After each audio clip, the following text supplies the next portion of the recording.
Tragedy has struck.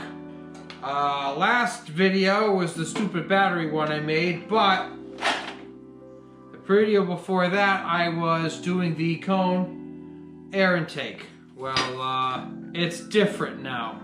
After I finalized the coatings and made everything the way that I wanted to, I set the pieces out for them to dry. And as they were drying, they dried with the clear coat.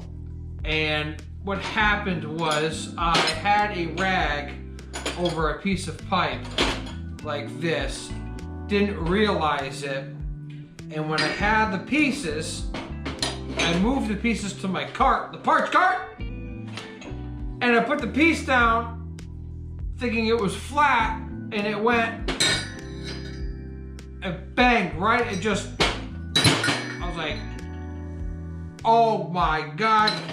I looked at it, scratch.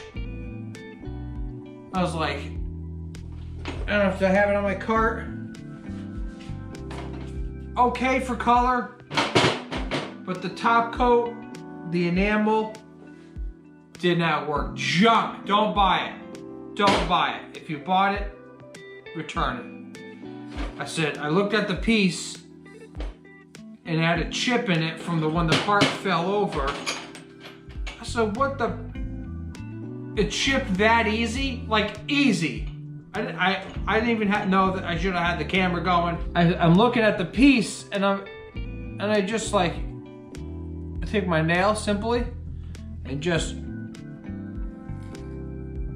I put a whole scratch, and I had a whole business amount of clear coat right underneath my nail.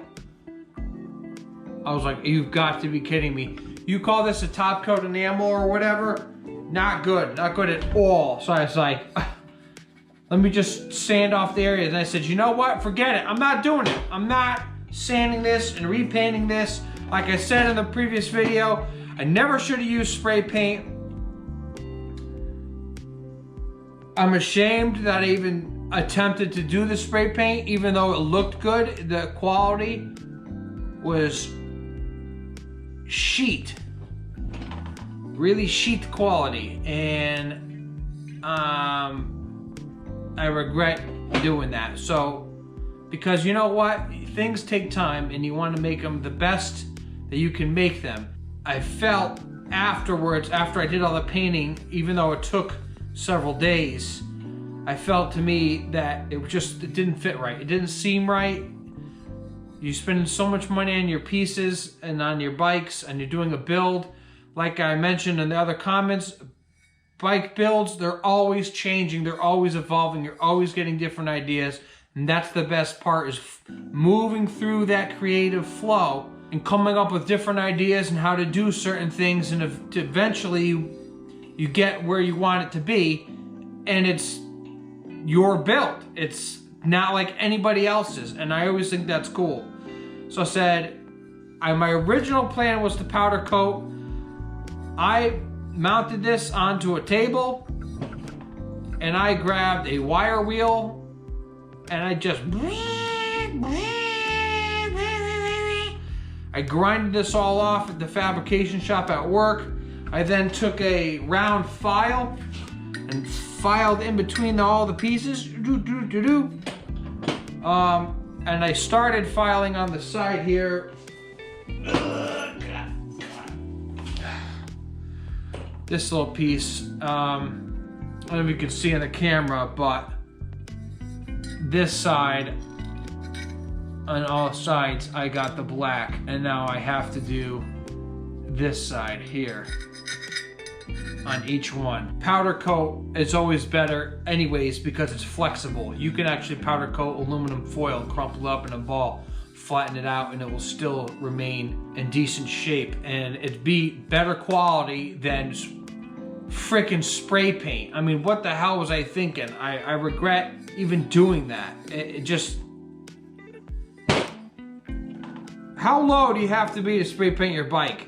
I'm sorry. I think it's a cop way out. It's an easy way out, and that's what I was doing, and I'm ashamed of that, and I never should have started to do that anyways, and I should always stick to your original plan of what you wanted to do anyways. So I still have lots to prepare for this, so unfortunately this week I do not have the install all this week. I've been hand sanding, getting it the pieces where I am. This is pretty okay.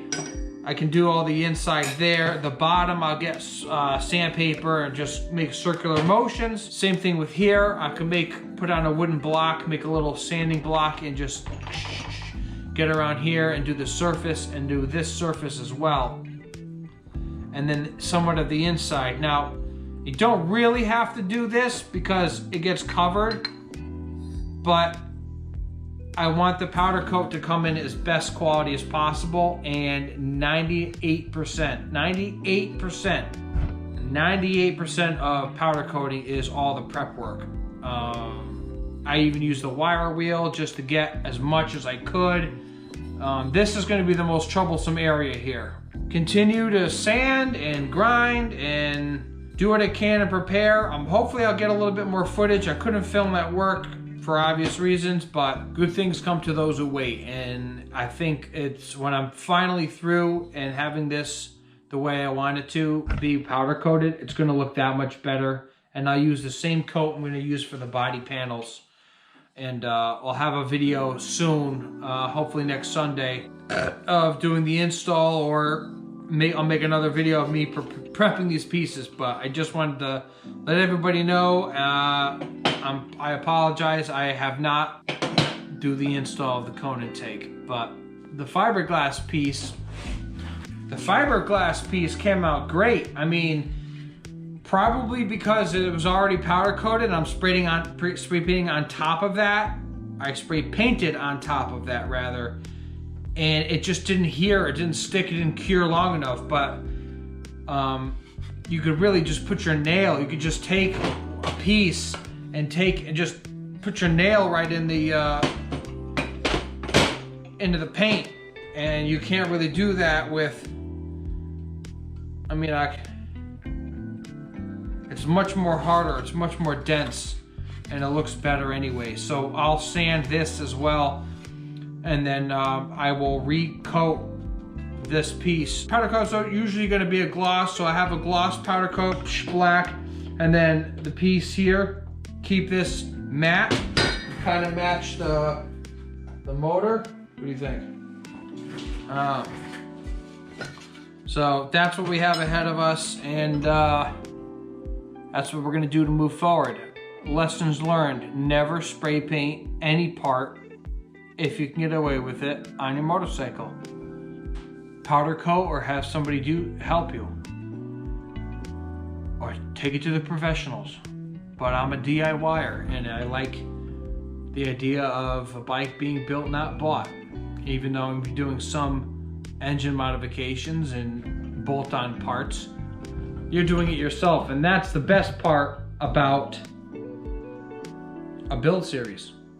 Say that, did you do that? Oh, I did that. Then you go to bike shows and win awards and stuff.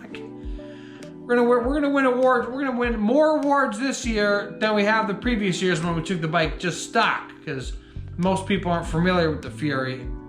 Most Harley guys aren't familiar with the Fury, and it's always a wow factor when you roll up in a Fury and you go to a bike meet, as most people are. The Yamaha Striker, that's another one that it's that chopper look, man, but it looks way better than most bikes. But I always say a quick update, and that ends up being a lot longer than normal, but I make my videos as long as they need to be.